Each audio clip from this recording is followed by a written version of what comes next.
Hey everyone, welcome back to another video. In this video we're going to do a little bit of work on the silver car and fix a part that I've mentioned a few times in previous videos that was realistically driving me crazy the way that it was built, and I've wanted to remake it ever since I built it the first time.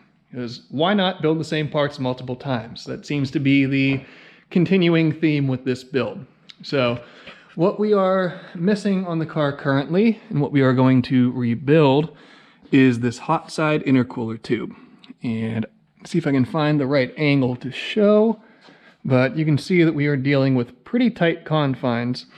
And I had built this tube with long radius bends that were cheated pretty substantially to make it fit in that space, and it still ran into the radiator.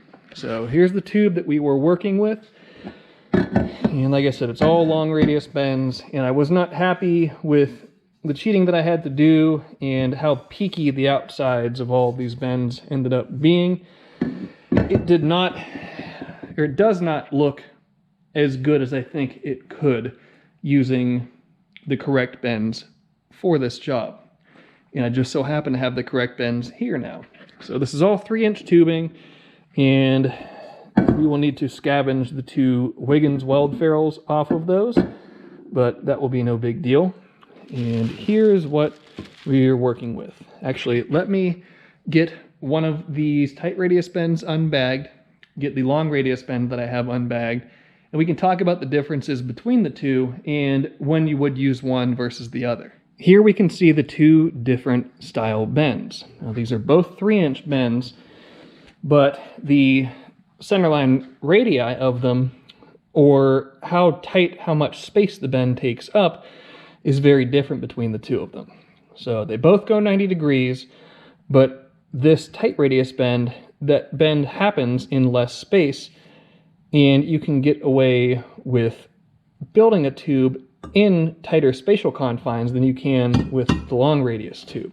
Now what we're talking about with a tight radius bend versus a loose radius bend is the centerline radius of the bend, and therefore the amount of space that the bend takes up, or how quickly the bend happens. So you can see that this long radius bend has kind of a nice gradual bend to it, which is great if you have the space for it. In this instance, we do not have the space for it, hence the tight radius bends that we'll be using on this remake of this intercooler tube. So this bend, you can see that it goes 90 degrees, but the bend happens in a much tighter package, and this style bend will lend itself much better to a project that needs to be built with, or within very tight spatial constraints, spatial confines, such as what we are going to be working with to build this intercooler tube. So hopefully that makes a little bit of sense. If not, it will as we proceed and progress through building this tube. So without further ado, let me go ahead and make a couple of marks where I need to cut these weld ferrules. I can get them cut, and we can start with the rebuild of this intercooler tube. We now have our 2 Wiggins weld ferrules that have been scavenged off of the old tube. And I generally do, or not generally, I always do prefer to use new flanges, new materials, new everything when I'm building parts, but at $50 or $60 a piece, which if I remember correctly is what these simple little flanges are, I'm not paying for new ones when I have 2 perfectly good unused ones, well, reasonably unused, sitting on that tube that a few minutes with the angle grinder could recycle them, or I can recycle them rather. So now I can go ahead and I can put these 2 ferrules in their homes back underneath of the car, which obviously one is on the compressor outlet right here. The other one is on the intercooler inlet right here. So once I have those ferrules in their homes, I can start figuring out how the tubes need to be structured to go from point A to point B in a manner that fits better and is more aesthetically pleasing than the previous tube. So let me go ahead and get those thrown in here, and then we can start getting after it with this.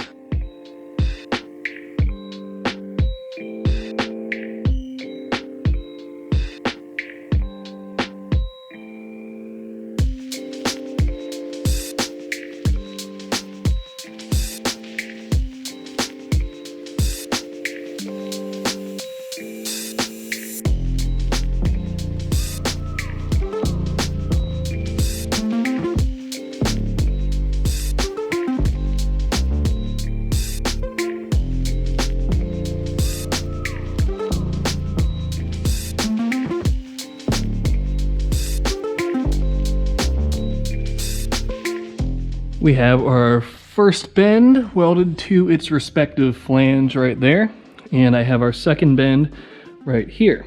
So in looking at this, the first two bends will need to be these tight radius bends. However, the third bend going into our intercooler inlet there, we very well may be able to use a long radius bend for that, which, as I showed earlier in the video, I have one long radius bend and I have two more of these short radius bends remaining.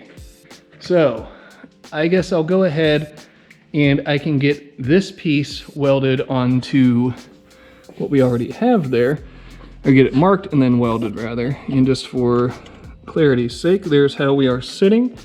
Nice, pretty much on plane with that intercooler inlet there.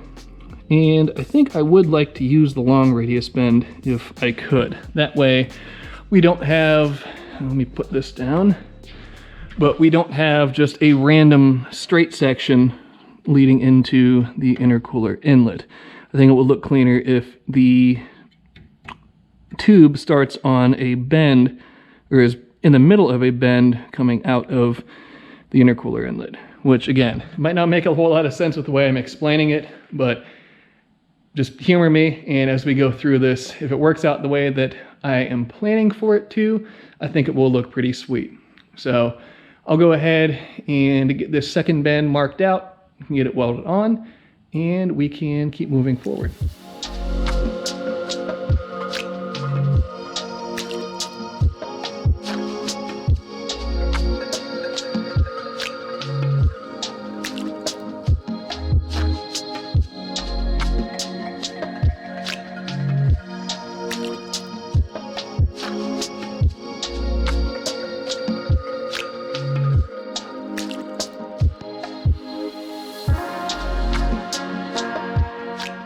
After a little bit of cutting, grinding, fitting, so on and so forth, we have the final bend for this intercooler tube. And as you can see by the surface finish, I did in fact use the long radius bend for it, which will look very nice up in this thing. So the way I did this, because there isn't really a great way to accurately measure it, is I held the tube underneath about from this angle, and I marked out where it was tangent with this flange or where it would mate up with that flange. And I made my cut there. And do I have this the right way?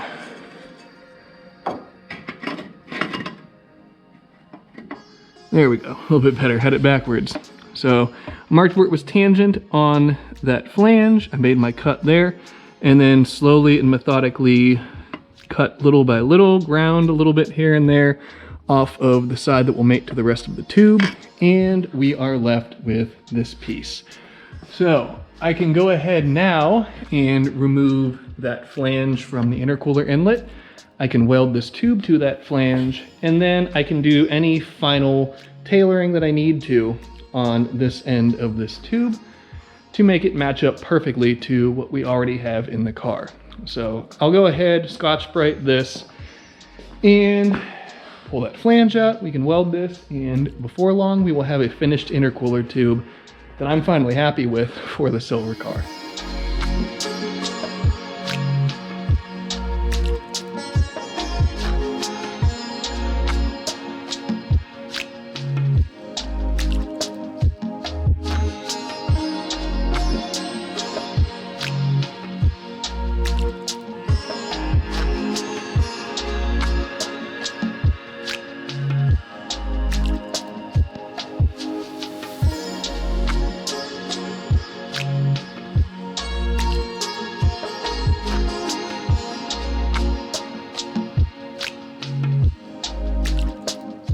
Not a bad little weekend project getting this intercooler tube remade.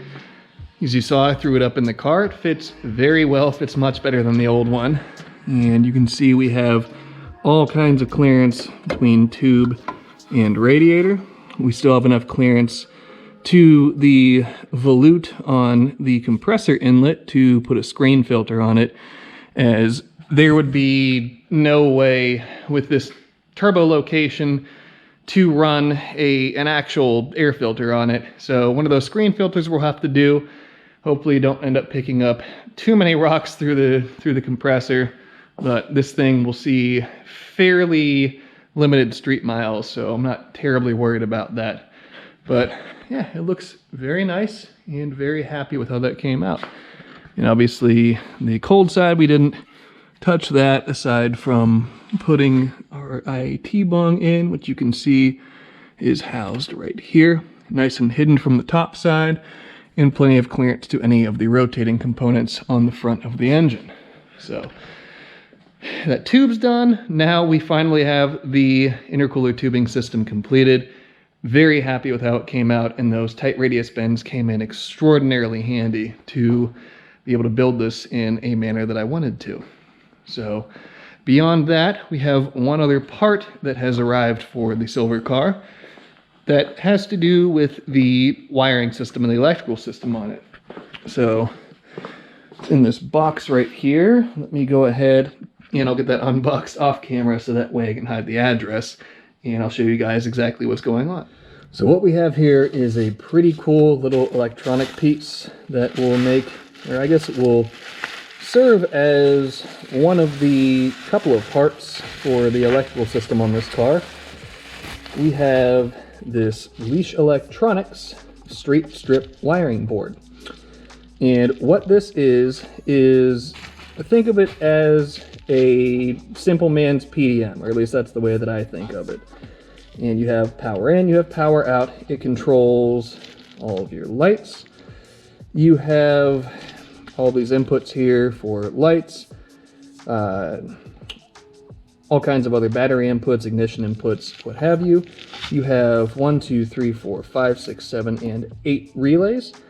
And you have all of the other assorted pins, battery positive, you have battery negative here.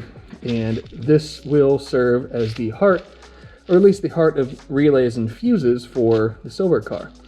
And you can see there's a couple of little J-case fuses here. You still have all these other fuse ports, fuse receivers that are open. This will also control your trans brake.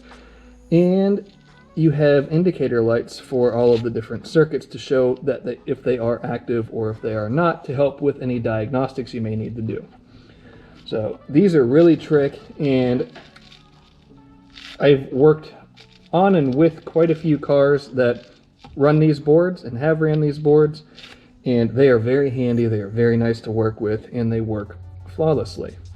So beyond that, we have our accompanying pins, these little spade terminals, which go into all of these little receivers, or however many of the little receivers that you need to use.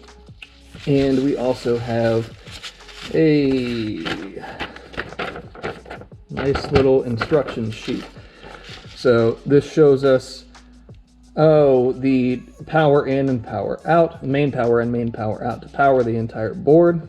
It tells us how to set up the main relay, tells us how to set up the lighting circuits, and gives us explanations of the different pins and the different connections, rather, that are on this board, so that way you aren't going in completely blind with how you are going to wire this. So this was my way of, or it's my way of incorporating something like a PDM into my car, as I'm not a wiring guy, as I've said before, and all of this is very new to me. I'm very green when it comes to wiring, and especially wiring of this scale. This will be the first big wiring project that I've done, and this is a little bit easier for me to wrap my head around than wiring in a PDM and working with CAN bus and what have you.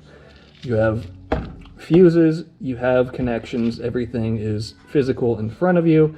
I can test it with a test light, with a multimeter, what have you, And I know some of you guys are probably going, well, why don't you just want to figure out how to use the PDM, or why can't you do that? I could, but I don't want to at this point in time. I have enough other things going on that learning more about wiring than I've already been researching is not in my cards right now. So we will work with this. It will work flawlessly, and very excited to start plugging fuses in, running wires to it, and what have you. So now with going over our little wiring board here and completing that intercooler tube for the car, I think that will probably be about a wrap for this video. And I still have a few other parts that are on the way for it to place the last few components that I need to be able to plumb the car. So I'll have to map out all of the different hose ends and all of the different fittings and everything else that I'll need in the not too distant future, but not quite yet, as I need to get those couple last parts and couple last components in their homes first.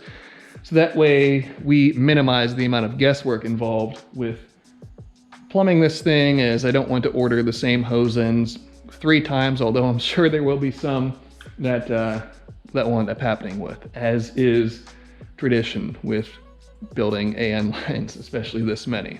But that rambling aside, it's going to be the end of this video. So as always, be sure to subscribe, leave a like, leave a comment, and I will see you guys in the next one.